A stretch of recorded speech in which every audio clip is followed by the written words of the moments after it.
welcome back, and thanks for clicking on this Unarculus production. Today we are going to talk about some popular FRQs that show up on the AP exam almost every year in one form or another, very similar to this.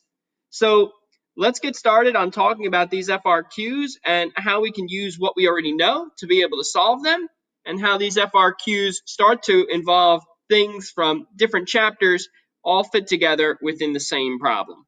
All right, so today we're going to talk about FRQs using F and F prime. So here we go. Let's look at the first one. So here's the first one, a very popular type of AP problem. Shows up on the exam almost yearly. It says the function f is defined on a closed interval -5 to 4, and the graph of f consists of 3 line segments and is shown above. It says let g be the function defined by g of x is equal to an integral from -3 to x of f of t dt. Now, if you start looking at the questions in A and B, every question talks to you about G, right? However, what you're given is you're given a graph, and that graph is called F. So the first thing you have to do is figure out how G and F are related to one another. Well, we do know that G of X is equal to an integral from -3 to X of F of t dt. But if we were to derive on both sides to figure out what f is actually equal to, right? So we're going to derive the integral, which we just learned how to do. So when you derive an integral, they knock each other out. This numeric bound gets ignored. The variable bound gets plugged in here, and you use the chain rule on the bound. So what do we get? We get g prime of x is really f of x, right? So this graph of f is really just another way to say g prime. Okay, so the graph of f that you're looking at is really called g prime. And that's the first thing that I would do, is actually write down f is equal to g prime right on your paper so that you know that's what you're looking at. So now this becomes a problem that we've seen before, where you're given the derivative of a function and asked to play with it. All right. So let's start with the problems. We'll start with letter A. In letter A, it asks us to find g of 3. So g of 3, well, I know what g of x is. G of x is equal to the integral from -3 to x of f of t dt. So that means g of 3, if I put 3 in for x, like I would do normally, I would then have to integrate from -3 to 3 f of t dt. Okay, just plugging in 3 for x just like you would in a regular function, except x happens to be up in the bound right now. Now the question is, how do you find the integral from -3 to 3 of f of t dt? Well, this is the graph of f. So to integrate from -3 to 3 means find the area that's underneath the curve. So let me erase this here, and let's go find the area from -3 to 3. So that area would be from here. So that would be this triangle. Okay, to 3 would be stop here. And this little guy here, this little triangle there. All right, so let's try to find the area from -3 to 3. Well, let's find the area of the big triangle first. That's a positive area. It's above the x-axis, so it's going to be 1/2. The base is 1, 2, 3, 4, 5 units, and the height is 1, 2, 3, 4 units. Okay, half of 5 times 4. And then this other little triangle, its area is negative. It's underneath the x-axis, so its area is going to be 1/2 of. It looks like if you go, well, the base is 1 unit, and the height, it looks like you're going to be going down 2 units. It looks like to there. Looks like I drew just a little bit too far. So it looks like to there, 1/2 of 1 times 2.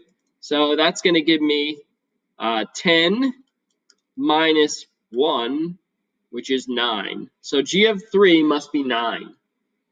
Okay? So that takes care of g of 3. Now, it also asks you for g prime 3. Well, g prime x is equal to f. So g prime of 3, that's just f of 3. So if I go on the graph, f of 3, go over to 3, I go down 2. So f of 3, or g prime 3, is -2. That's done. There's your answer for that one. That easy.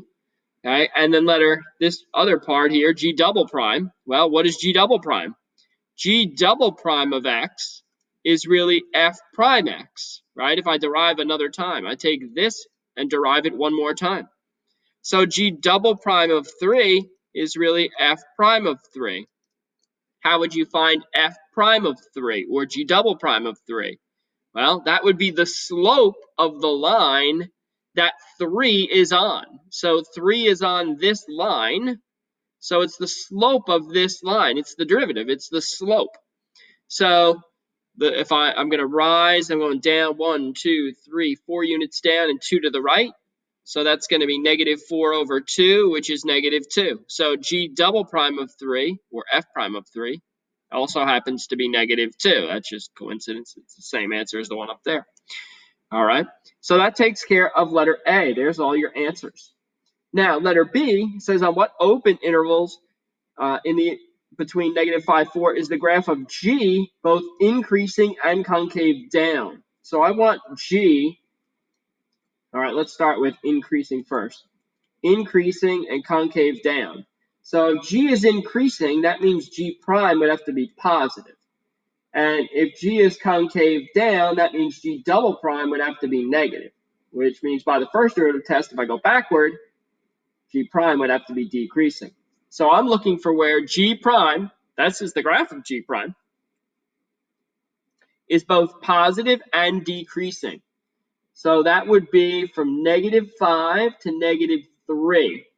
It's going down, but it's positive. So we would say on negative 5 to negative 3, because f, which is G prime, is positive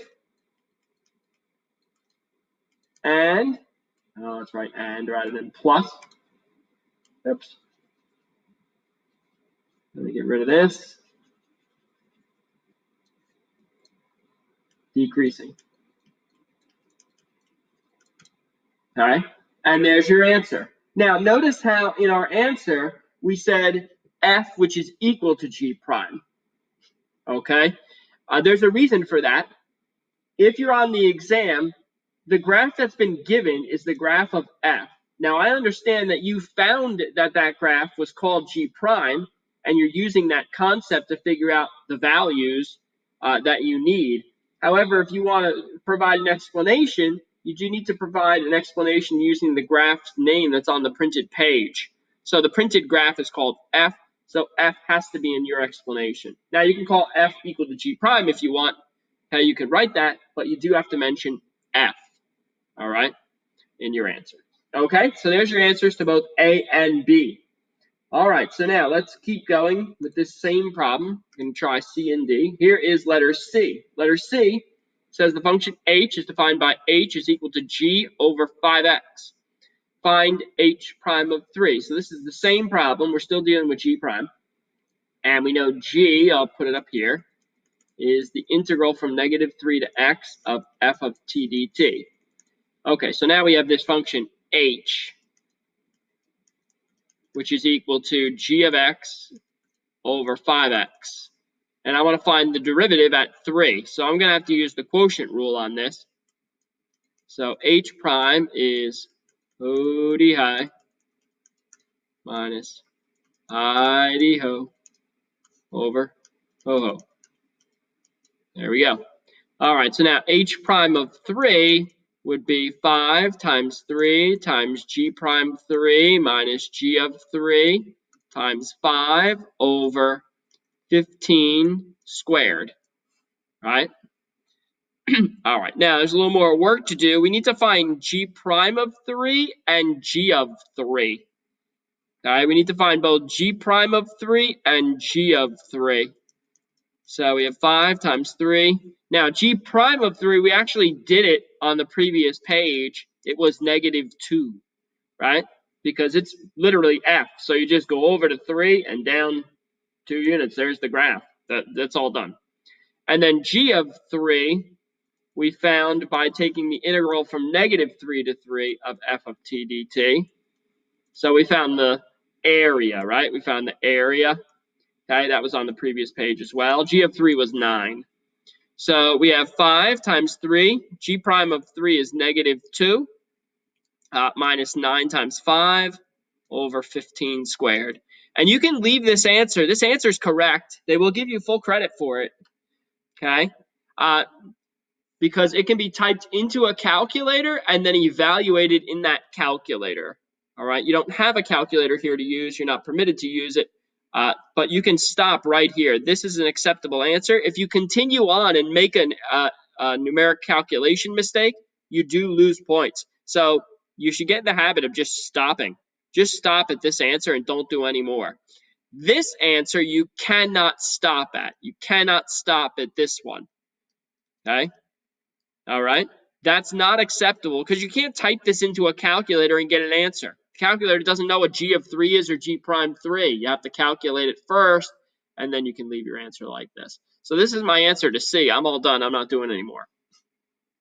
And then letter D says the function P is defined by P of X is equal to F of X squared minus X.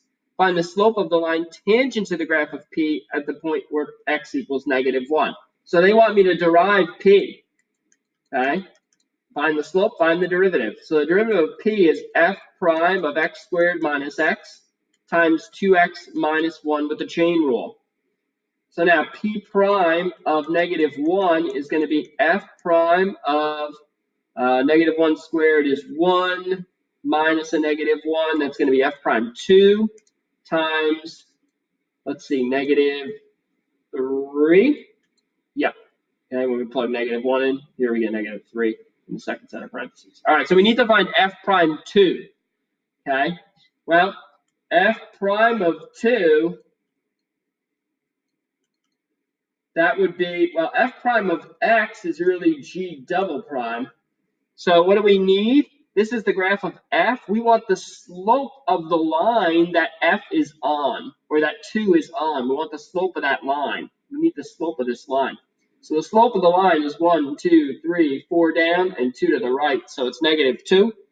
So our answer here is going to be negative 2 times negative 3. And you can stop. They'll accept that. You don't even have to write 6.